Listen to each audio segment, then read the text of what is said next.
So we're about 2 weeks away from September 1st, which is of course the date that Niantic set for themselves to come up with a response to the Hear Us Niantic movement, and part of that response was going to be creating a task force to deal with the Pokestop interaction nerf that a lot of players were unhappy about. And they stated that they were going to reach out to content creators and community leaders in order to get their input on what changes they would like to see.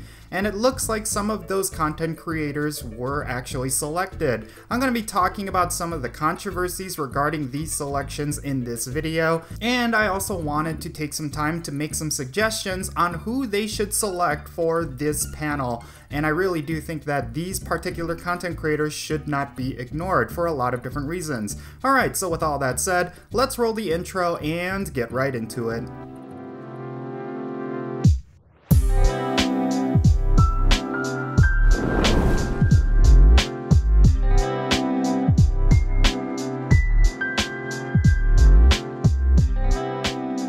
And how's it going, everyone? It's me, it's Count, here with a brand new Pokemon Go video. Real quick, I want to give a big thank you to Brandon Tan for shouting me out in his latest video. I really appreciate it. Do go and check him out if you are not already. He makes some great content and it's just a lot of entertainment, and I really do think that Brandon Tan does a good job of just doing a lot of great gameplay as well as doing a lot of community feedback sort of videos. He really does speak for the community, especially because he sees himself as part of that community, so it makes a great perspective for his videos. But in any case, yeah, I want to talk about this task force situation that Niantic created for themselves. I think a lot of players are raising their eyebrows regarding how Niantic is handling a lot of the controversies that they've been receiving lately.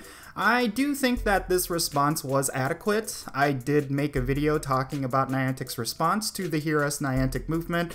I really do think that when it comes to this task force, they have a lot of responsibility to make good with the community. And of course, this internal task force is going to be speaking with content creators and community managers, apparently. And a lot of those content creators and community leaders do have the responsibility to properly voice the community's concerns. And there are two content creators that Niantic has already apparently selected.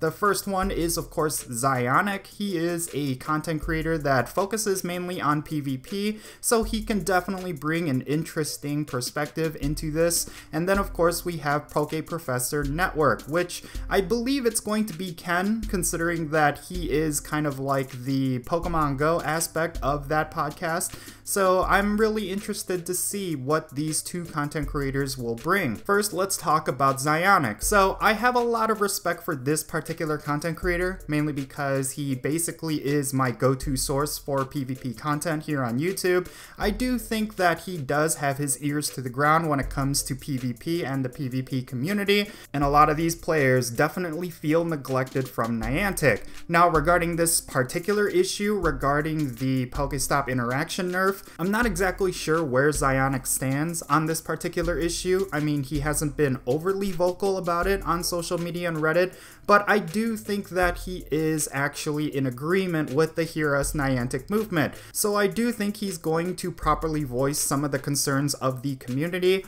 I just think his focus might be a lot more on PvP, but that's okay, considering that PvP is one of the most neglected game modes in Pokemon Go, so it's good that we have a voice in that regard. Now, let's talk about Ken from Pokemon Professor Network. So he is a bit of a controversial figure in the Pokemon Go community, mainly because a lot of players will see him as kind of like a mindless Niantic shill. I actually disagree with that take. I mean, yes, he will be a little bit more biased towards Niantic, mainly because I think he kind of aligns himself with more of what Niantic's vision is for Pokemon Go, and this is just based on my own personal interactions with him. He's generally a very positive guy. Like, he sees a lot of the positives and a lot of different things. A lot of players will disagree with that, of course, because they see a lot of negatives with Pokemon Go, but Ken will typically see things in a positive way. He's very optimistic as a person. Now, with Ken, I do think that he creates a lot of controversy with himself, mainly with the Poke the Bear Twitter posts. I think he tends to go against the grain when it comes to the Pokemon Go community,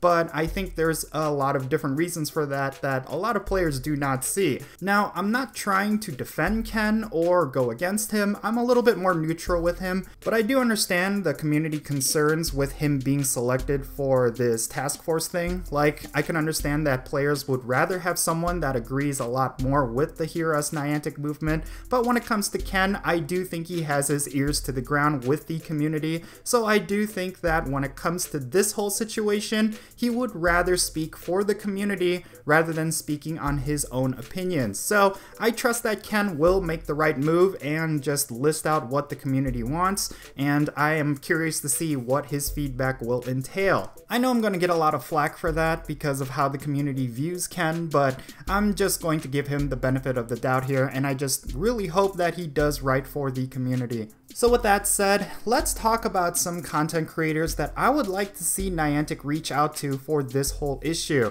First and foremost, I think it goes without question that Zoe 2 Dots should be reached out to. Not only is she a pillar of this community and she has a huge following, I think when it comes to this Hear Us Niantic movement, she has been the best voice for it. In case you didn't know, the open letter that the content creator community pushed out last week was actually first drafted by Zoe 2 Dots. She came up with a lot of the different points that was in that letter, so she is definitely the headline voice for this movement. Now, when it comes to Zoe 2 Dots, I think she's extremely level-headed when it comes to these sort of issues. She will voice community concerns, but she will do it in a way that's very constructive. And I think that's very important because when it comes to this issue, the last thing we want is to push toxic voices and just create a bigger divide between the player base and Niantic. And I've had the privilege of interacting with Zoe in person, and I have to say she's a very positive person and just all around just very much in line with the community. Like, she really does care a lot about the community.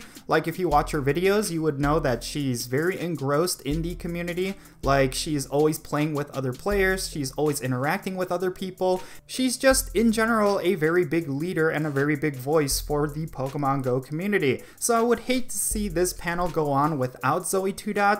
I think she is the prime candidate that Niantic should reach out to. And then another content creator that I would like to see Niantic reach out to is, of course, Billy from the Trainer Club. He is a very phenomenal content creator. He just has a lot of energy, and of course, he's very passionate about Pokemon Go.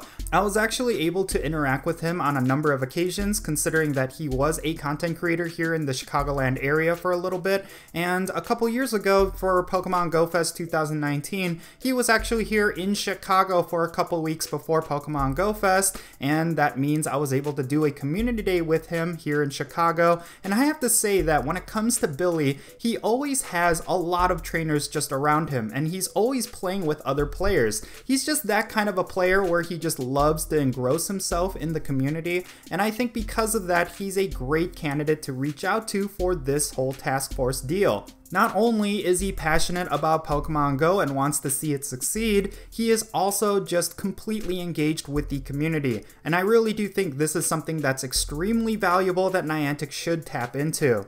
Now, to close this video, I want to give my thoughts regarding this development. I honestly think that when it comes to Niantic's response to Hear Us Niantic, it's going to be very pivotal for Pokemon Go. Depending on what they do regarding this whole controversy is going to set the standard for how the community is going to treat Niantic moving forward. Of course, Niantic has done a lot to break a lot of the trust with the Pokemon Go community, and they have a lot of ground to make up, but the direction that they go from here on out is all contingent on what they do on September 1st. And I really hope that when it comes to these content creators that they properly voice the concerns of the community. Of course, we're going to see a lot more content creators come out and say that they are going to be selected, so I'm really curious to see what Niantic ends up doing. I really do hope that all around we end up seeing some really great things. I mean, at the end of the day, I want to see Pokemon Go succeed because I absolutely absolutely love this game, and I do want Niantic to make the right decisions when it comes to this game, but it's all going to depend on how in tune they are with the community, and I really do think this could potentially be the right step in that direction. But in any case, yeah, that's gonna be it for this video. I really hope you enjoyed it. Leave your thoughts down below. What do you think about the content creators that Niantic selected, and what content creators would you like to see get selected so that we could have a proper voice that will represent us as a community? I would love to know. So yeah, if you enjoyed this video, make sure you hit that like button, subscribe if it's your first time here, and I am Count Jinsula. Be safe, have fun, and I'll catch you all later.